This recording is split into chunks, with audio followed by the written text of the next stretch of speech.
Dalawang cashier ang hinuli matapos umano magtangkang magnakaw ng mga grocery items sa isang mall sa Maynila nitong Lunes ng gabi. May dalawa pa silang kasamahan na kasabwat. Ayon sa otoridad, kinilala ang mga suspect na sina alias Ellie at Princess na kapwa cashier ng supermarket.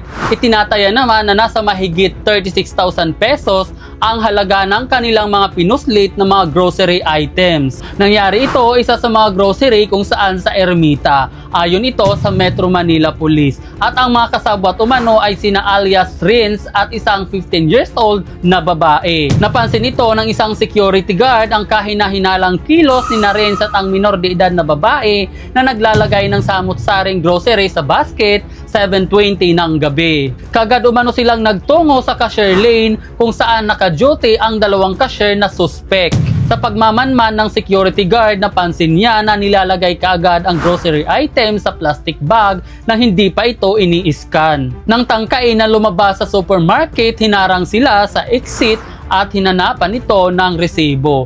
Ngunit wala silang maipakita. Kaagad na dinala sila sa security office at doon kinumpiska ang kanilang mga kinuha na grocery items. Sa ngayon ay naharap sa kasong qualified theft ang mga suspect. Marami talagang inside job na nakawan sa mga workplace, yung iba ay hindi lamang nauhuli. Kaya kayo huwag niyong sirain ang inyong dignidad kung ayaw niyo itong pagsisiyan habang buhay.